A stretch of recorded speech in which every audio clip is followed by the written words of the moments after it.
ભગવદ્ ગીતામાં મુખ્યતઃ 5 વિષય વસ્તુઓ પર ચર્ચા કરવામાં આવેલી છે: ઈશ્વર, જીવ, માયા, કાળ અને કર્મ.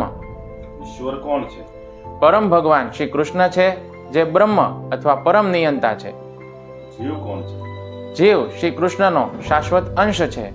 માયા શું છે? માયા એમની ભૌતિક પ્રકૃતિ છે, જે આ સમગ્ર ભૌતિક જગતનું સંચાલન કરે છે.